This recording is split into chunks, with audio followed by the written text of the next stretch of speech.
طيب السلام عليكم يا ماستر.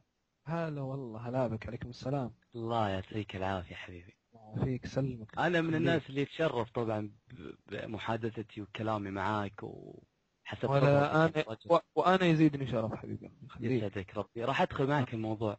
أنا أبيك يعني ناتج خبرتك هذه في الحياة تعطينا يعني أدلة على أشياء. طبعا أنت عارف أن المرأة السعودية دائما ما هي مميزة يعني عن غيرها من طبعا النساء. طبعا طبعا.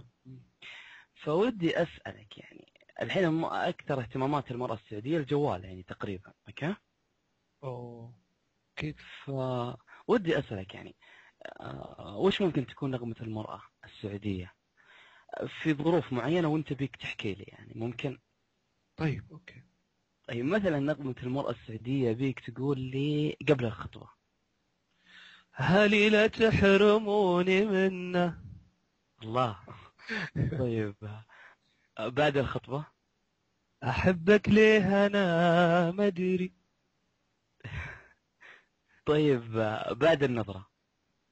انت اللي بحبه انا. الله. طيب جاء وقت الملكة، بعد الملكة.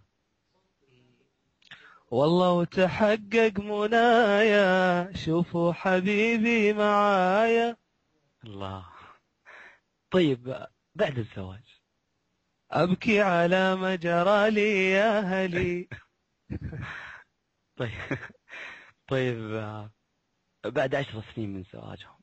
غرامك مزيف ضميرك عدم. حلو. طيب بعد 20 سنة من زواجهم. طيب.